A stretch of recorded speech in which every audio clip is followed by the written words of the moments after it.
Hello সবাইকে, সবাই কেমন আছো জানিও। আমি খুব একটা ভালো নেই, আমার গলা শুনেই হয়তো তোমরা বুঝতে পারছো। তো আমার কদিন ধরে খুব খুব শরীর খারাপ, আমার প্রচণ্ড ঠান্ডা লেগেছে, যার জন্য আমার গলাটা বসে গেছে। তো আজকে আমি গিয়েছিলাম আমার বাবা যেখানে চাষ করে, তো তার পাশেই একটা পদ্ম পুকুর ছিল, তো আমি সেটা দেখতে গিয়েছিলাম। তো সেটাই দেখাচ্ছিলাম, দেখো কত সুন্দর। তারপর আশেপাশে এই ভিউটা দেখাচ্ছিলাম। তখন এই বিকেল গড়িয়ে সন্ধ্যা হচ্ছিল, সূর্য তখন অস্ত যায় যায় অবস্থা। তো এইখানটা দাঁড়িয়ে দেখো আমার বোন একটু ঢং করছিল, আমি ওকে বলছিলাম একটু দাঁড়া, পোজ দে, আমি একটু ছবি তুলি। তো এই দেখো ও পোজ দিচ্ছে।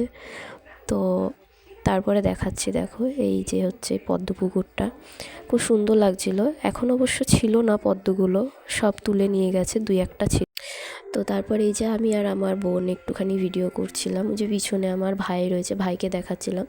আমার বোন পাশে দাঁড়িয়ে রয়েছে, এটা হচ্ছে আমার বোন। ওই যে আমি দেখাচ্ছি পিছনে ওই যে পদ্ম পুকুরটা, তো পাশে ও দেখাচ্ছে আরও যে ওই যে দুই একটা ফুল রয়েছে দিদি।